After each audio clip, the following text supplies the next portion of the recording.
Taglie Airport testbed, next keynote speech about connecting civil and defense UAS development plane. On the stage, Joao Caetano, Project Officer UAS, Programs EDA.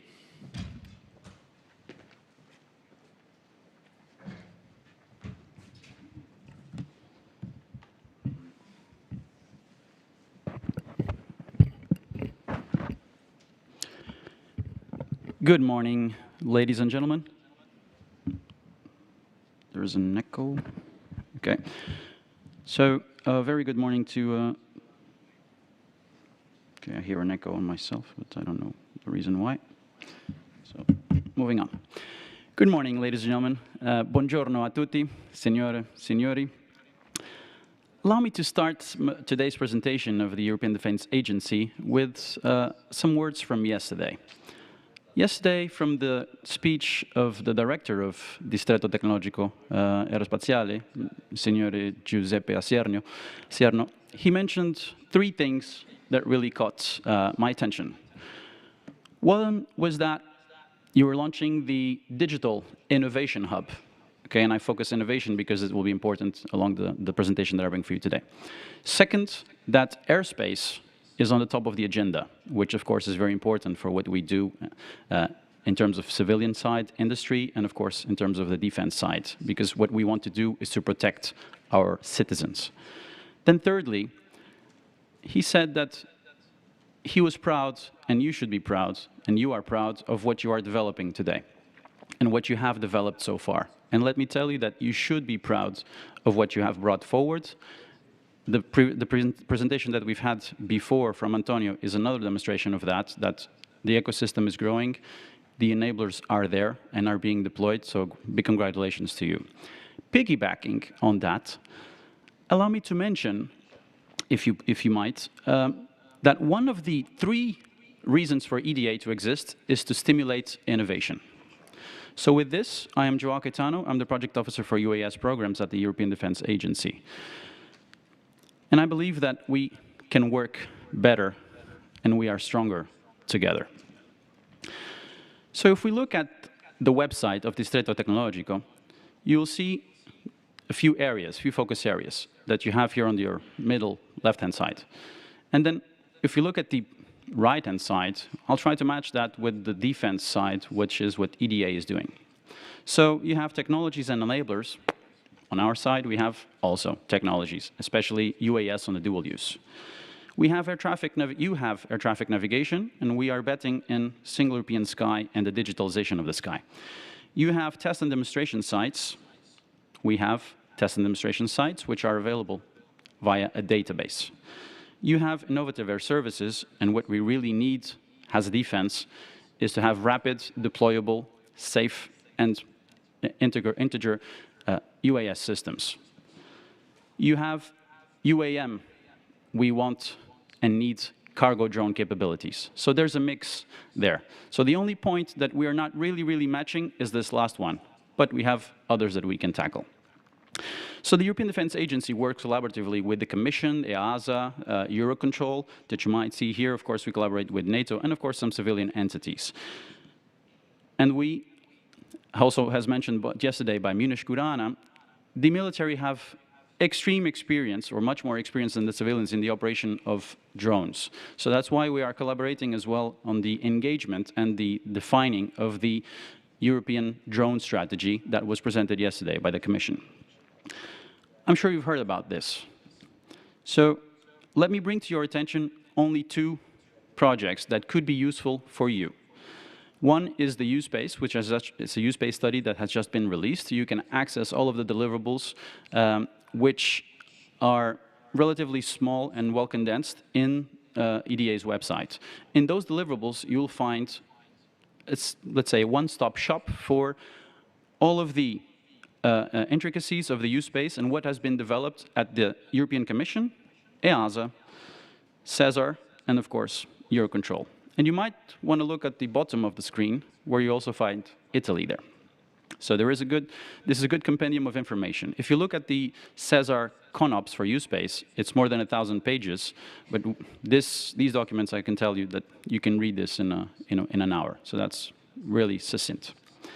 The other project that I can bring to you, and the highlight is because it's also useful, because you might have heard about the SORA.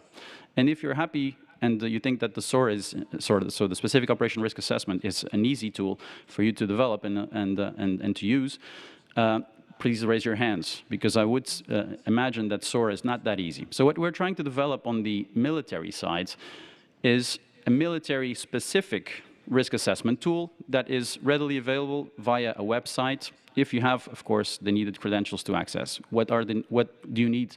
Why do you need these credentials? Because it's hosted by the European Defence Agency. So if you're working for government or the defense or a military ordnance authority, you could be using this tool. This tool focuses on, so it's one-stop shop for you to, if you want a request for an authorization for flight, that is dependent on the military ordnance authority, and of course if they collaborate with the civilians, even better, or if you're flying in military airspace, or if you're flying inside a military test center, you can just submit all of the information through here via questionnaire, and you don't need to run the SORA. So you just basically need to answer the questions that are here.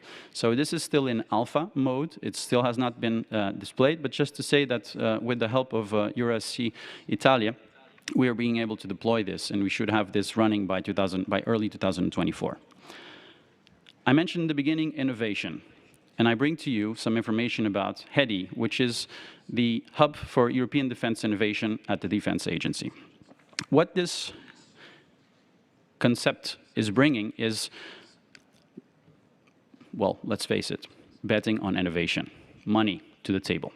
This is a very complex flowchart, but I will not dabble into that, because I can tell you I could spend an hour explaining how HEDI will work.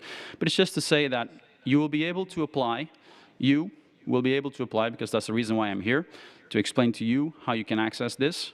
You'll be able to apply for challenges, projects, prize awards that are defense related. So if you find that you have something that is useful on the civilian side, but could be useful also for defense purposes, HEDI is also a thing for you, so an incubator, an innovation hub for you. We'll be putting money on the table not only for drones, but also for other aerospace technologies, so be sure to look on that. And if you look further, so with the zoom in now, you'll see that there are test centers there. So we will need test centers in order to be able to test the technologies. So what about the test centers? We would be able to support you by providing access to a database that has more than 300 military and defense-related test centers. And let me show you how you would be able to register. If you have already an ongoing defense or government-related project, you would be eligible. So you can email directly your DTAB point of contact, and you should be able to log in with the credentials. If you do not, well, you need to explain why you want to access the database, because this access is granted nationally. Okay, so you will have to justify to your point of contact how you would be able to access the database. Let me tell you, so the database allows you to see where the test centers are. And to my surprise, I must say that I didn't look it up before coming to Drones Beyond. To my surprise, you see that there's nothing around Puglia. So I wonder if this will be an opportunity for you. How will we work together in the future? We are betting, in my section, what we are doing, we are definitely putting money on the table for artificial intelligence, operations in denied or spectrum denied or GPS denied environments, digitalization of the sky, next generation UAS, whether be it rotary, cargo, or operational, so carrying weapons. So man-on-man teaming and swarms and test centers. Let me wrap up saying that EDA is a very interesting forum to get initial experience into defense in order for you to be able to also apply for the European Defense Fund, which is managed by the Commission. So let's say that we would be an incubator for a project that then you would be able to ramp it up and spin it off into a multi-million project at the European Defence Fund. So I want to focus on dual-use technology, and that's the reason why we're here. So again, I'm Joao Caetano, and I'm available after this session or whenever you'd like to contact me if you need more information about the European Defence Agency and how we can support you. Thank you very much.